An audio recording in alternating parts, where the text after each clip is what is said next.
Let's shift gears and take a few minutes to talk about gun legislation. We've got a pretty small beer here, and the most important thing that seemed like it was going to happen, that is the increase from 18 to 21 of who can get an assault rifle, even that was batted down. So are we left with, maybe a symbolic accomplishment that in some ways they're getting together, or is it really such modest tinkering at the edges that it's really negligible and forgettable? The most optimistic thing to me about the package is not anything in the package, which I think on a policy level is incrementally better, but on a very, very narrow margin. It would be for a coalition to emerge that has some experience at least one time passing gun legislation in the aftermath of a mass shooting and like remembers that is a possible thing to do and works that unbelievably atrophied muscle even for the first time, even just like the finger twitch of the comatose patient right here.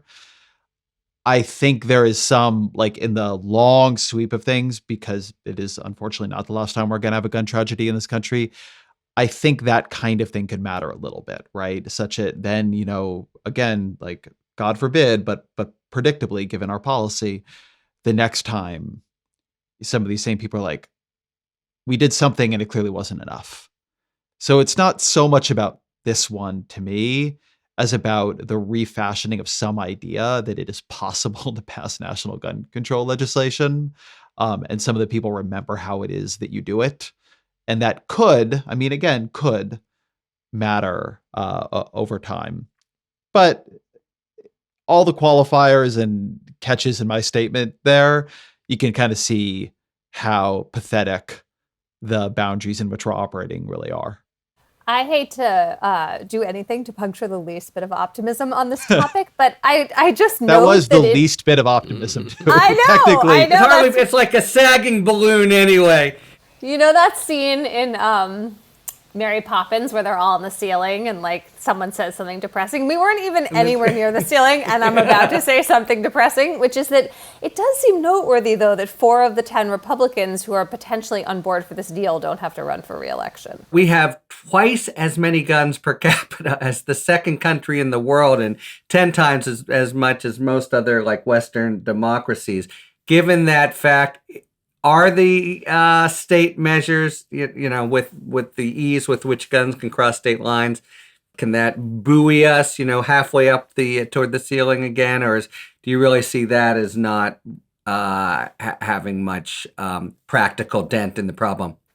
I mean, the most striking state measures of the last 10, 20 years have been the unbelievable liberalization. I hate to use that word, but what's the right word? Loosening, let's just say, of gun laws. And I was talking with someone from Tennessee. I was on a show in Tennessee, and I was talking with the host. I said, what are your laws, by the way? This is Tennessee, which I figured, I don't know, I'm like so old. I think of Tennessee as Lamar Alexander and Howard Baker and, Nashville and Chattanooga. I don't know. It's not Mississippi. And their laws are just total, no training, no permit, 18 years old, concealed carry, open carry. Couple of places you're not allowed to take it to the Tennessee, I gather, to the Capitol, and maybe into schools, but on campus, fine. I mean, I don't know. So doesn't that kind of, just as a practical matter, overwhelm whatever New York State does to tighten up somewhat reasonably? It seems like their own laws. I mean, and then the cult of the AR-15 and stuff is. I mean, the degree of sickness we are now in my opinion, as a non-gun owner. So I'm like not representative and all that, but in gun world. Combined with these laws, which are just literally kind of, I would say, I remember following the gun debate when I got to Washington. I never had anything to do with it, but, there were sort of semi-serious public policy questions of does the gun control stuff really work? And, James Q. Wilson, there were serious public, policy studies on both sides somewhat. We're now so beyond that. Yeah, now it's like, don't pry it out. You'll have to pry it out of my cold hands. What was once almost like a joke, right, is now literally the kind of policy of, I don't know how much of the country, but of sort of almost the entire Republican Party. But I agree with Ezra. I mean, it's anything that therefore breaks that momentum a little bit might be useful, but it's a pretty small break.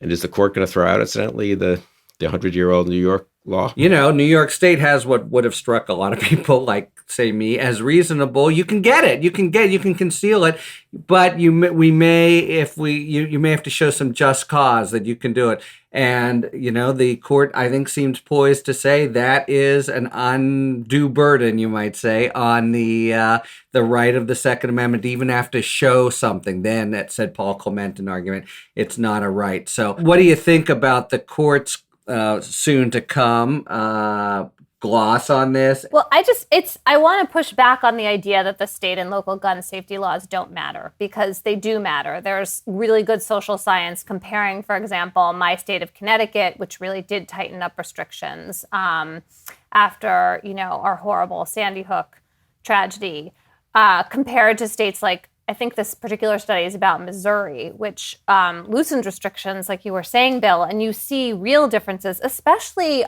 in suicide rates, which are a real big percentage of gun deaths, and we do not talk about them enough.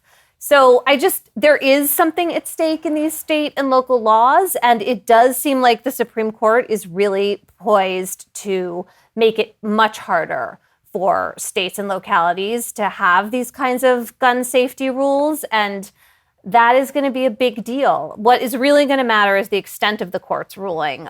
Because I actually think the New York restriction is like it's really hard to get the kind of permit that's at issue in this New York case. I mean, that's my personal view about whether that's just fine or not. Forget it. Like, that law, the court could strike down that law and still leave some significant room for regulation. But the question of whether they're really going to do that or not, and even if in this particular case they only make a relatively modest move, I think they're going to open the door to really making it very hard, if not impossible, for states and localities to pass these laws, which is 100% different from the law we had until the Supreme Court decided we have this individual right to bear arms in the Second Amendment, which is a 2008, if I recall right, decision. And it's also a huge step from that decision, Heller, which left a lot of room for state and local laws. So this could really be a sea change.